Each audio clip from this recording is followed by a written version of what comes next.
السلام على من لا نبي بعده أما بعد فأعوذ بالله من الشيطان الرجيم بسم الله الرحمن الرحيم ما كان محمد أبا أحد من رجالكم ولكن رسول الله وخاتم النبيين وكان الله بكل شيء عليما اللهم صل على محمد وعلى آل محمد كما صليت على إبراهيم وعلى آل إبراهيم إنك حميد مجيد اللهم بارك على محمد وعلى آل محمد كما باركت على إبراهيم وعلى آل إبراهيم إنك حميد مجيد معزز علماء کرام، میرے نہایت واجب الاحترام بزرگوں، مسلک اہل سنت والجماعت سے تعلق رکھنے والے خشوع نوجوان دوستوں، سنت والجماعت سرگودہ ہر ماہ انگریزی ماہ کی پہلی جمعرات بعد از نماز مغرب ماہانہ اجتماع اور مجلس ذکر ہوتی ہے، اور آج ہمارا ڈویژنل سطح پہ سرگودہ تربیتی طلبہ کنونشن بھی تھا۔ مجھے حضرت اقدس مولانا ہزاروی دامت برکاتہم کے صاحبزادہ مفتی اویس سلمہ نے فرمایا کہ ہمارے اس اجتماع میں تیری شرکت بہت ضروری ہے۔ میں نے بعد میں حضرت اقدس سے رابطہ کیا، میں نے کہا اگر مجھے اجازت مل جائے تو مجھے فائدہ ہوگا کہ ہمارا ماہانہ اجتماع ہے اور وہ یہ سمجھتے ہیں کہ اس مسئلے پر علماء دیوبند میں اختلاف ہے۔ میں علماء کی موجودگی میں اللہ کی قسم اٹھا کر یہ بات کہہ رہا ہوں، حیات النبی کے عقیدے پر نہ علماء دیوبند میں اختلاف ہے، نہ پیغمبر کے صحابہ میں اختلاف ہے۔ جیسے حضرت نے فرمایا کہ وقت کم ہے اور میری خواہش ہے کبھی آپ راولپنڈی کے حضرات کنونشن مجھے دیں اور 3-4 گھنٹے بولنے کا مجھے کھل کر موقع عنایت فرمائیں، تو میں کتب کے حوالہ جات کے ساتھ آپ کی خدمت میں پیش کروں گا کہ عقیدہ علماء حیات النبی پہ پیغمبر کے دور سے لے کے آج کے دور تک میں کتب اور حوالہ جات آپ کی خدمت میں پیش کروں گا کہ ہر صدی میں اکابر علماء نے کھل کر اس مسئلے پہ لکھا ہے، اور قطعاً اس مسئلے پر علماء دیوبند میں کوئی اختلاف نہیں۔ لیکن ایک بات میں غلط فہمی کا ازالہ کرتے ہوئے دلائل کے ساتھ بات کہنا چاہتا ہوں۔ بہت سارے احباب کہتے ہیں تم اکابر کی بات کرتے ہو، ہم پیغمبر کی بات کرتے ہیں، تم اکابر کی بات کرتے ہو، ہم قرآن کی بات کرتے ہیں۔ میں نے کہا ہم ان اکابر کی بات کرتے ہیں جو قرآن کی بات کرتے ہیں، ان اکابر کی بات کرتے ہیں جو پیغمبر کی بات کرتے ہیں۔ اور صحیح بخاری کے 9082 روایات تم اٹھا کر دیکھو، حضرت امام بخاری نبر اللہ مرکزہ کتنے احادیث کے اوپر ابواب قائم کرتے ہیں، اور اس ابواب کے تحت پیغمبر کی حدیث پیش کرنے کی بجائے پیغمبر کے صحابی کو پیش کرتے ہیں، کبھی صحابی پیش کرنے کی بجائے تابعی کو پیش کرتے ہیں، اور کبھی تابعی کو پیش کرنے کی بجائے تبع تابعی کو پیش کرتے ہیں۔ میں کبھی معذرت کے ساتھ علماء سے یہ بات کہتا ہوں کہ بہت سارے مقامات پہ یہاں تو میرے مشائخ اکابر موجود ہیں، عام حضرات کا ذہن یہ ہوتا ہے بے ختم بخاری کروا لو، مولانا گمن سے بیان کروا لو۔ میں کہتا ہوں مجھے بخاری پر بولنے کا موقع دو، میں انما الاعمال بالنیات سے لے کے خدا گواہ ہے کلمتان تک چلتا ہوں، اور میں دیکھتا ہوں تراجم اور ابواب میں اور امام بخاری احادیث میں موقف کن کا پیش کرتا ہے۔ ہمارا عام عنوان یہ ہے، ہم نے بخاری کو عوامی لہجے میں بیان کیا جو نہیں ہے۔ میرا مستقل نیٹ پر ایک بیان موجود ہے، بخاری تیرا یا میرا۔ میں نے بخاری کے شیوخ، بخاری کے اساتذہ، بخاری کی سندیں اور میں نے رجال پہ کھل کر گفتگو کی ہے، تو میں پتہ چلے بخاری تھا کون۔ لیکن میں ایک بات صرف بخاری کے حوالے سے کہنا چاہتا ہوں، اپنے اکابر کو پیش کرنا بطور دلیل کے، یہ امام بخاری کا مزاج ہے۔ میں رات بیت جائے صرف ابواب اس پہ پیش کرتا چلا جاؤں، صرف 2 باب بطور دلیل کے پیش کرتا ہوں۔ امام بخاری نے مسئلہ بیان کیا ہے باب سجود علی الصوب فی شدت الحر، اس کے تحت امام بخاری حضرت امام حسن کے بارے میں کہتے ہیں قال الحسن کان القوم یسجدون علی الامامۃ والقلنسوہ، امام حسن نے قوم صحابہ کو بطور دلیل کے پیش کیا ہے۔ امام بخاری باب قائم کرتے ہیں باب الاخذ بالیدین، مسافہ دو ہاتھ سے کرنا چاہیے۔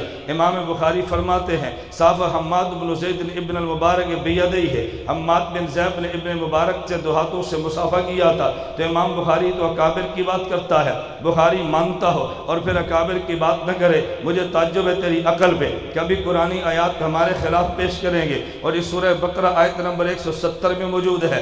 اللہ فرماتا ہے وَإِذَا قِيلَ لَهُمُ اتَّبِعُوا مَا أَنزَلَ اللَّهُ، کہ اللہ کہتا ہے ان سے جب کہا جائے قرآن کی بات مانو، کہتے ہیں بَلْ نَتَّبِعُ مَا أَلْفَيْنَا عَلَيْهِ، ہم تو اس کی بات مانیں گے جو ہمارے آباء و اجداد کا مذہب تھا۔ لیکن تمہارے اس نظریے کی قرآن آگے خود تردید کرتا ہے۔ قرآن کہتا ہے أَوَلَوْ كَانَ آبَاؤُهُمْ لَا يَعْقِلُونَ شَيْئًا وَلَا يَهْتَدُونَ، اس باپ کی بات مانو گے جس میں عقل بھی نہیں تھی، اس کی بات مانو گے جو ہدایت پر بھی نہیں تھا۔ پتہ چلا کہ باپ عقل والا ہو تو بات مانتے ہیں، باپ ہدایت والا ہو تو بات مانتے ہیں۔ مجھے تم بتاؤ اکابر علماء دیوبند عقل والے نہیں تھے؟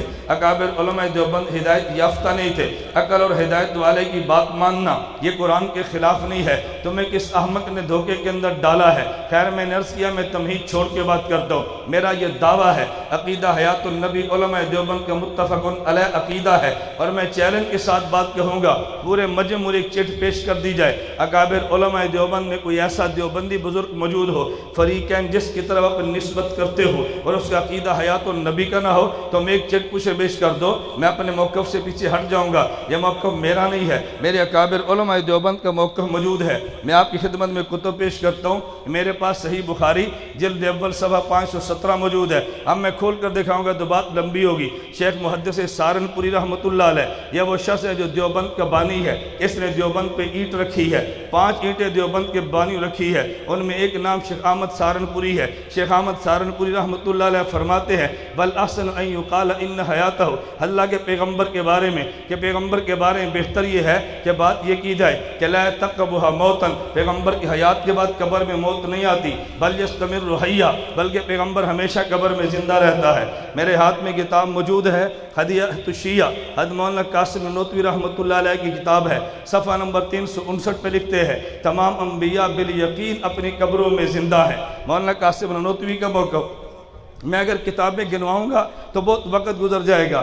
میرے پاس تالیفات رشیدیہ، فتاوی رشیدیہ مولانا گنگوہی کا موجود ہے، صفحہ نمبر 134 پہ لکھتے ہیں انبیاء علیہ السلام کے سما میں کسی کو خلاف نہیں، اسی وجہ سے ان کو مستثنیٰ کیا ہے۔ مولانا گنگوہی نے بات کون سی کی ہے؟ توجہ رکھنا، میں صرف وضاحت کرتا ہوں۔ مولانا نانوتوی فرماتے، حضرت گنگوہی فرماتے ہیں مسئلہ یہ چلا ہے کہ کسی قبر پہ جا کے میت کو کہہ سکتے ہیں میرے لیے خدا سے دعا مانگنا، فرمایا اختلافی مسئلہ ہے۔ بات کہتے ہیں مردہ سنتا ہے، بعض کہتے ہیں نہیں سنتا، اس لیے جو کہتے ہیں سنتا ہے وہ کہتے ہیں دعا کرا سکتے ہیں، جو کہتے ہیں نہیں سنتا وہ کہتے ہیں دعا نہیں کرا سکتے۔ لیکن انبیاء کے سما میں کسی کو اختلاف نہیں ہے، لہذا پیغمبر کی قبر پہ جا کے کہہ سکتے ہیں، پیغمبر سے دعا کرائی جائے۔ میرے ہاتھ میں سنن ابی داؤد کا حاشیہ موجود ہے جو شیخ الہند رحمۃ اللہ علیہ کا، اس حاشیے میں شیخ الہند رحمہ اللہ فرماتے ہیں الانبیاء احیاء فی قبورہم فیمکن لہم سماع الصلاۃ من صلی علیہم، کیونکہ انبیاء قبروں میں زندہ ہیں تو ان کی قبر پہ صلاۃ پڑھی جائے تو پھر ابھی اس کو سنتا بھی ہے۔ میرے ہاتھ میں بذل المجہود موجود ہے،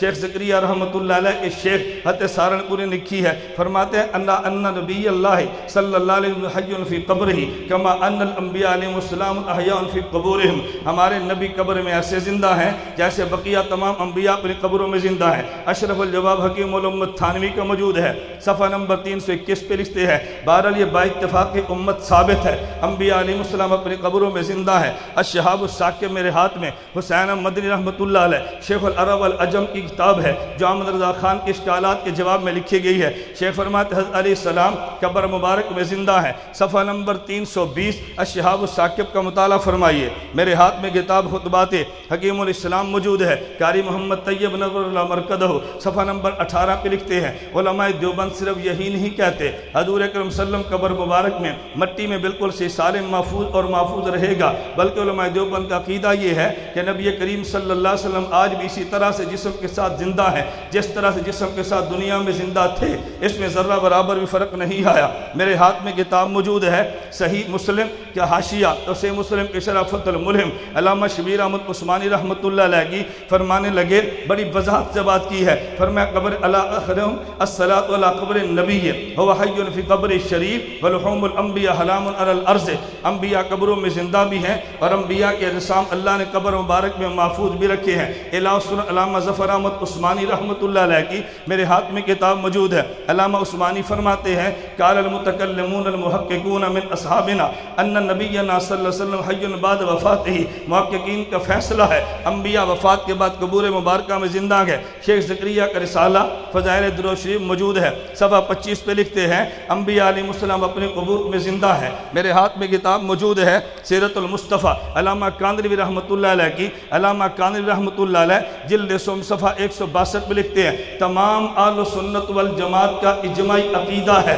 حضرات انبیاء علیہ السلام اپنی وفات کے بعد اپنی قبروں میں زندہ ہیں، نماز عبادات میں مشغول ہیں۔ حضرات انبیاء کرام کی حیات برزخی اگرچہ ہم کو محسوس نہیں ہوتی لیکن بلا شبہ حیات حسی اور جسمانی ہے، اس لیے کہ روحانی اور معنوی حیات تو عامہ مومنین بلکہ ارواح کفار کو بھی حاصل ہے، تو نبی کی حیات جسمانی ہے۔ میرے ہاتھ میں کتاب موجود ہے، یہ فتاویٰ دارالعلوم دیوبند کا فتویٰ، یہ جلد صفحہ نمبر 319 پہ لکھتے ہیں، کہتے ہیں یہ بات مسلم ہے اسی حیات روحانی میں درجات انبیاء کی حیات قوی تر ہے، اس کے بعد شہداء کی حیات پھر جملہ مومنین اور مومنین کی۔ میرے ہاتھ میں کتاب آپ کے سامنے یہ کفایت المفتی حضرت مفتی کفایت اللہ دہلوی کی موجود ہے، فرمایا جماہیر امت، صفحہ نمبر 102 پہ جلد اول، جماہیر امت محمدیہ کا یہ قول ہے حضرت صلی اللہ علیہ وسلم قبر اطہر میں حیات مخصوص کے ساتھ حیات ہے، باقی یہ کہ حیات اس حیات کی حقیقت کیا ہے فرمایا کہ حضرت حق ہی کو معلوم ہے، ہم اتنا عقیدہ رکھتے ہیں انبیاء قبروں میں زندہ ہے۔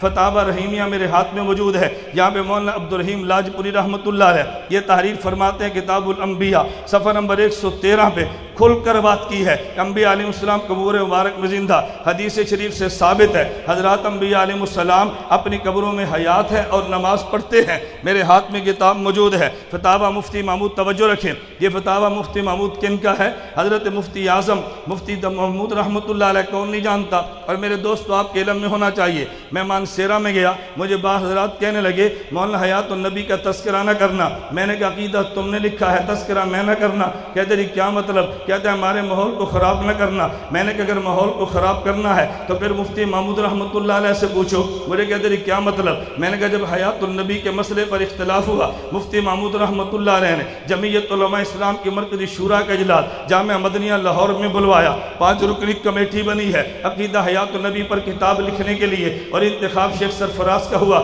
تسکین الصدور لکھی ہے، حیات النبی پہ کتاب تو لکھوائی جمعیت اور مفتی محمود نے ہے، میں نے بیان کیا تو مجرم بنا، تم نے کتاب لکھوائی تو کوئی جرم نہیں ہے، بھئی جرم میرا تو نہیں ہے، اگر یہ عقیدے کو بیان کرنا جرم ہے تو عقیدے کو لکھوانا جرم نہیں ہے، میرا جرم یہ ہے کہ میں نے مفتی محمود رحمۃ اللہ علیہ کے نظریے کو بیان کیا ہے۔ فتاویٰ مفتی محمود میرے ہاتھ میں موجود ہے، صفحہ نمبر 325 پہ ایک سوال لکھا ہے، ایک بندے کا عقیدہ یہ ہے کہ نبی پاک صلی اللہ علیہ وسلم کی روح جسم میں ہے، ایک کہتا ہے روح جسم میں نہیں ہے، ایک کہتا ہے حضور سنتے ہیں، ایک نہیں سنتا، تو بات کس کی ٹھیک ہے؟ فرمایا جو کہتا ہے روح جسم میں ہے اور پیغمبر کے روضے پہ صلوات پڑھو تو سنتے ہیں، فرماتے اس کا عقیدہ بالکل درست ہے۔ پھر بعد میں سوال کیا گیا کہ نبی پاک صلی اللہ علیہ وسلم کی قبر پہ درود و سلام پڑھا جائے تو نبی پاک سنتے ہیں، صفحہ نمبر 353 پہ روضہ اقدر پہ صلاۃ و السلام علیکہ یا رسول اللہ پڑھنا، اس کی حقیقت کیا ہے؟ فرماتے ہیں حضور اکرم صلی اللہ علیہ وسلم کے روضہ اقدس پر یہ بڑا کھل کے مفصل جواب دیا ہے، یہ جائز ہے یا نہیں؟ حضرت نے تفصیل سے فرمایا کہ چونکہ حدیث سے ثابت ہے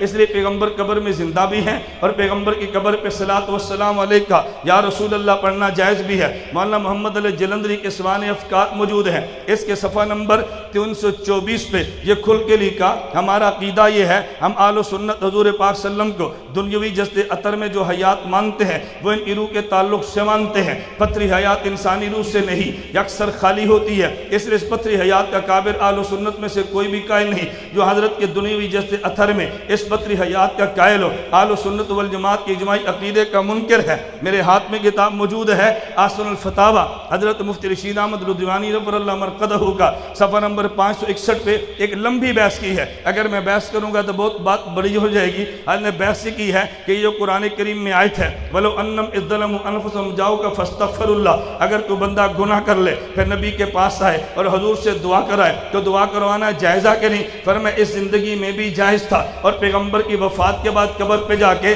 دعا کرانا بھی جائز ہے۔ فرمایا اس کی وجہ کیا ہے؟ وجہ الاستدلال بہ، علیہا انہ صلی اللہ علیہ وسلم حی فی قبری بعد موتہ، جو کہ پیغمبر موت کے بعد قبر مبارک میں زندہ ہے، لہذا نبی کی قبر پہ جا کے کہہ سکتے ہیں حضور ہماری دعا فرمائیے۔ میرے ہاتھ میں موجود فتاوی حقانیہ ہے، میں پورے ملک کے فتاوی جات پیش کر سکتا تھا، میں نے چند کتابیں آپ کی خدمت پہ پیش کی ہیں۔ فتاوی حقانیہ میں لکھا عقیدہ حیات انبیاء علیہ السلام کا ثبوت، کھل کے بات لکھی حضور انور صلی اللہ علیہ وسلم اور دیگر تمام انبیاء علیہ السلام کے بارے میں تمام اہل سنت والجماعت اور جملہ کابرین علماء دیوبند کا مسلک یہ ہے کہ وفات موت کے بعد تمام انبیاء علیہ السلام اپنی قبروں میں زندہ ہیں۔ تمام اہل سنت والجماعت کا عقیدہ، یہ میرے ہاتھ میں کتاب موجود ہے، حضرت حافظ الحدیث نمبر جو شیخ درخواستی کے حالات پہ لکھا گیا ہے۔ شیخ درخواستی کا قصیدہ چلا، مجھے ایک ساتھی نے میسج کیا، یہ میسج آج کل بھی چلتا ہے کہ نبی کے روزے پہ لکھے گئے اشعار، اس غلط فہمی میں نہ رہنا، اس کا مطلب یہ نہیں ہے کہ نبی پہ روزے پہ لکھے ہوئے ہیں، اس کا مطلب یہ ہے حضور کی قبر کے پاس بیٹھ کے لکھے گئے ہیں، اس کا مطلب صرف یہ ہے اس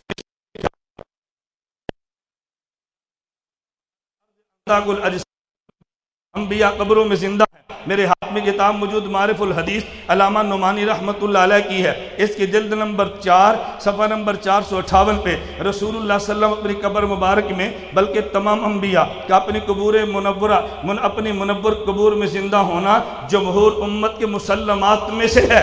میں علماء سے پوچھتا ہوں مجھے تم بتاؤ مسلمات کہتے کسے ہیں؟ ہمیں سمجھاتے ہیں یہ مسلمات میں سے ہے، اجماعی عقیدہ ہے، یہ بڑی ضروری بات ہے، یہ امت کے مسلمات میں سے ہے۔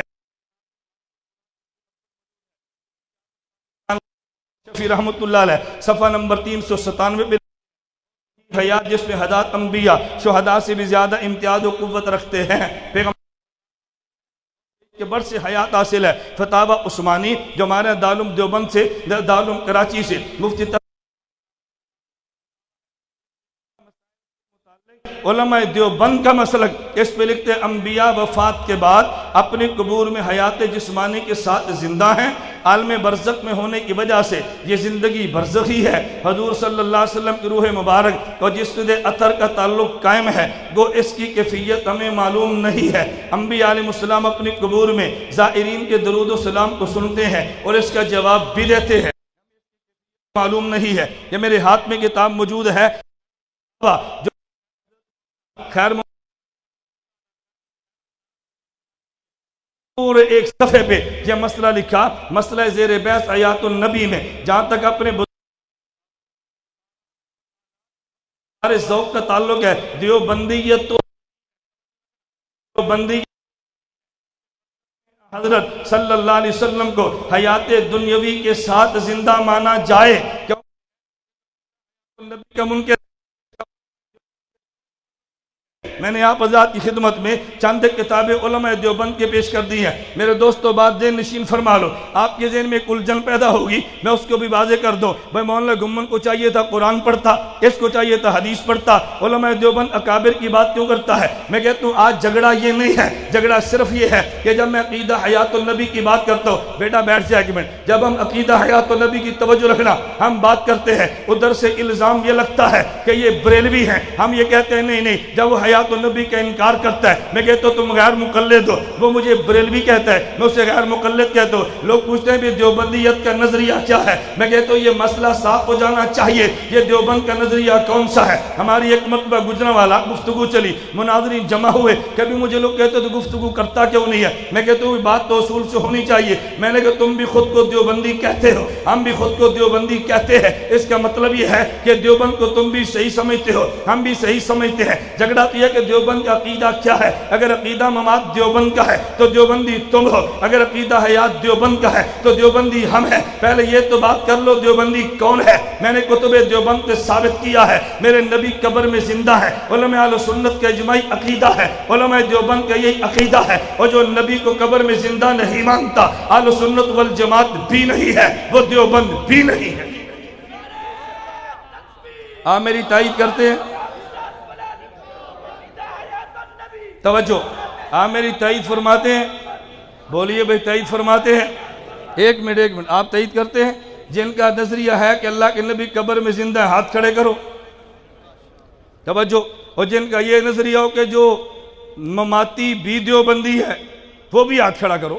مجھے پتہ چلے کہ تم میں کون ہے جو مماتیت کو بھی دیوبندی توجہ. اس لیے ہم کہتے ہیں کہ جو شخص نبی کو قبر میں زندہ نہیں مانتا، توجہ، اہل سنت والجماعت میں سے بھی نہیں اور دیوبند میں سے بھی نہیں. جو یہ سمجھتے ہیں کہ مماتی دیوبندی نہیں ہے، اپنے ہاتھ کھڑے کرو. جو سمجھتے ہیں مماتی دیوبندی نہیں ہے، آپ دیوبندی سمجھتے ہیں تو بزرگاں پر ہاتھ کھڑا کیوں نہیں کرتا؟ تمہیں جھجک محسوس ہوتی ہے. ہمیں اپنے عقیدے کے معاملے میں کوئی جھجک کی ضرورت نہیں ہے. ہم علماء دیوبند کے ساتھ ہیں. اللہ میں انہی کے ساتھ زندہ رکھے، انہی کے ساتھ اللہ میں قیامت کو حشر فرمائے. وآخر دعوانا ان